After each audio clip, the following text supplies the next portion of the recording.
Part 7 सच्चे नायक की पहचान।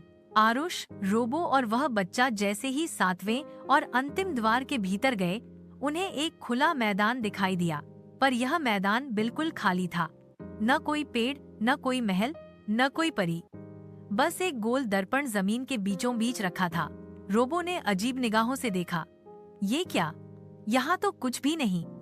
न कोई राक्षस, न कोई सवाल, न कोई रास्ता। बच्चा बोला, शायद यही परीक्षा है, खुद को देखना।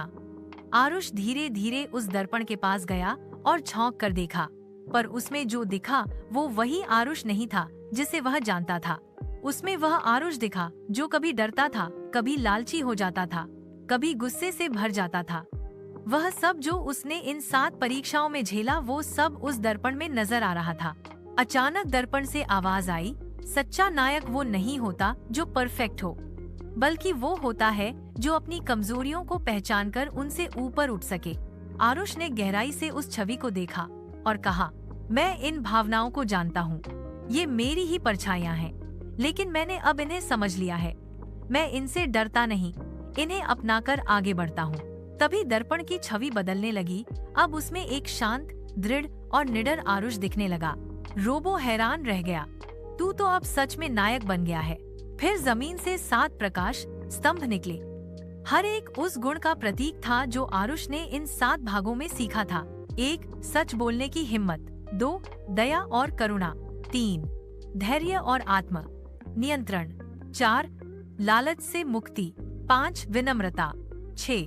विश्वास और भरोसा। 7. स्वस्वीकार और आत्मज्ञान प्रकाश। स्तंभों ने मिलकर आकाश में एक गोलाकार रोशनी बनाई, जिससे एक सीढ़ी उतरने लगी। परी मेघना फिर प्रकट हुई और उनके साथ थे पहले के सभी पात्र, खरगोश, कछुआ, गुर्रू, साधु, लड़की और वह बूढ़ा आदमी। उन्होंने मिलकर कहा, अब तुम नायक नहीं, प्रेरणा बन चुके हो, आरुष। जैसे ही 7 गुणों की रोशनी से बनी सीढ़ी नीचे उतरी, परी मेघना ने कहा, आरुष, अब समय है कि तुम अपने घर लौटो, लेकिन सिर्फ एक बच्चे की तरह नहीं, एक सच्चे नायक के रूप में। आरुष ने चारों ओर देखा। जो मित्र उसकी परीक्षा में साथ थे, अब उसके परिवार जैसे लगने लगे थे। गुरु ने कहा, तुमने मुझे सिखाया कि डर से दोस्ती कैसे की जाती है। साधु बोले, तुम्हारे धैर्य ने मुझ जैसे योगी को भी मुस्कुराना सिखाया। छोटी लड़की ने हार दिखाते हुए कहा, माँ की यादों को सहेजना तुमने सिखाया। बूढ़े बाबा ने हाथ जोड़ते हुए कहा, राजा बनना आसान है, लेकिन इंसान बने रहना सबसे कठिन, और तुमने वही किया। आरुष ने विनम्रता से सिर झुकाया। मैंने बस इतना किया कि जो सही लगा वो चुना। कई बार डर भी लगा, लेकिन हर बार मेरी आवाज अंदर से कहती थी, रुको नहीं, सीखते रहो। परी ने कहा, अब यह तारा जो तुम्हारे पास है, यह तुम जहाँ भी ले जाओगे अंधेरे में रोशनी बनकर चमकेगा। जब भी कोई बच्चा रास्ता भटकेगा, यह कहानी उसे राह दिखाएगी। रोबो ने थोड़ा उदास होकर कहा, क्या अब हमारी जोड़ी टूट जाएगी? आरुष ने उसका हाथ पकड़कर कहा, तू अब सिर्फ एक रोबोट नहीं, मेरा दोस्त है। तू हर उस बच्चे के साथ जाएगा जो सीखना चाहता है। हम हमेशा जुड़े रहेंगे। जैसे ही आरुष ने अंतिम सीढ़ी पर कदम रखा, उसकी आंखों के सामने एक तेज रोशनी फैली, और जब वह खुली तो वह अपने कमरे में था।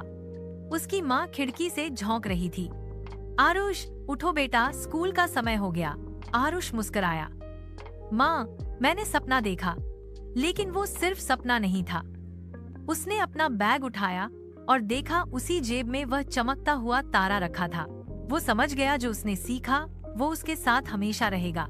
वह स्कूल गया, और जैसे ही मैदान में कुछ बच्चे आपस में झगड़ रहे थे, आरुष ने बीच में आकर कहा, सुनो, अगर हम मिलकर खेलें तो ज्यादा मजा आएगा। एक बार कोशिश तो करो।